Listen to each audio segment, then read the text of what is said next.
De moment, els paratges de Sant Pere del Bosc i el Vilar s'han salvat. El Tribunal Superior de Justícia de Catalunya ha donat la raó a les entitats ecologistes que durant 7 anys han lluitat per aturar l'allargament de la C32 entre Blanes i Lloret, que preveia 2 túnels i 5 viaductes.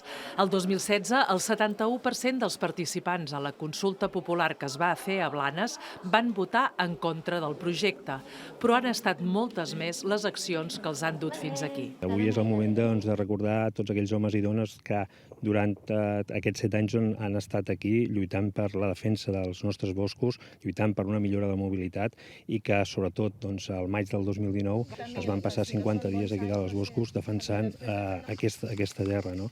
Estant en contra d'unes obres que en aquell moment, i s'ha demostrat, eren completament il·legals.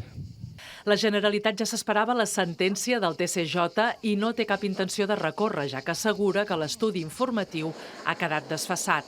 Ara vol buscar alternatives per solucionar la mobilitat a la carretera entre Blanes i Lloret amb puntes de trànsit de 30.000 vehicles al dia. La sentència també ha sigut clara, mancava alguns aspectes i, per tant, no tanquem la porta a cap solució, però que la solució ha de ser global, no només viària, sinó també tenir en compte elements de transport públic. Per tant, el que es tracta és precisament d'interlocutar amb tots els agents afectats i entre tots decidir quina és la millor solució, que pot ser aquesta o pot ser una altra. L'Ajuntament de Blanes està satisfet per la sentència, ja que es respecta el que va expressar la població en la consulta popular.